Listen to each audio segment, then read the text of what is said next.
The dialogue will be looking on the progress of terminal infrastructure, investment opportunities and the role of TPT in driving economic growth. The discussions will form part of the upcoming G20.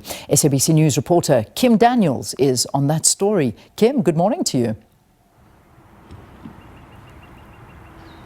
Good morning, Leanne, and to the viewers at home. As you have mentioned, yes, G20 roundtable discussions will start in less than an hour at 8 o'clock this morning here in Blue Water Bay, where we are standing, where government officials will come, Transnet executives will come and have these discussions. And the key focus today, as you mentioned, are those port infrastructures and also generating opportunities for investment and looking at Transnet as a whole, how they can incentivize the economy, how they can generate jobs and facilitate trade, not only here in the Eastern Cape, but, throughout the country as a whole. As we know, the Eastern Cape holds two stronghold ports, the port of Gqeberha, which is not too far from where we are standing right now, and then the port of Port Elizabeth, which is just a few kilometers down the coastline.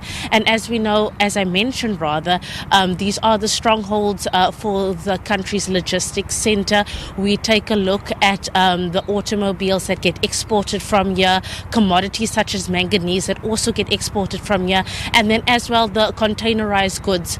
And we know that this also adds to the economic stronghold of the country, that being locally and nationally. Later today, we will be afforded the opportunity to go down to the ports terminal to look at some of the changes they made, upgrades, some operational reforms. And as we understand, these reforms form part of a government program called Operation Gqeberha that seeks to modernize these key strongholds, these key sectors that would include transport. And one of these reforms that officials are looking at is the corporatization of Transnet. That essentially means that they want to split the role of landlord from port operator. And these officials do believe this will increase efficiency.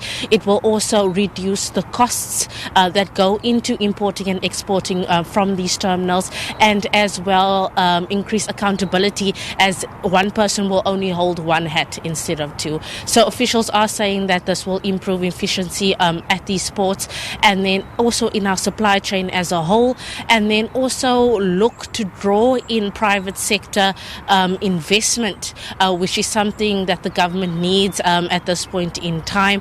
And then also along the line, look at reducing the cost of imports and exports.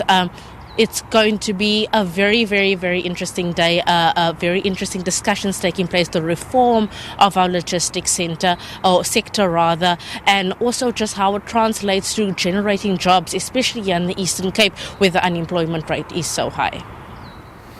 All right, Kim Daniels, thanks very much for that preview ahead of it. So we'll look forward to the coverage throughout the day there.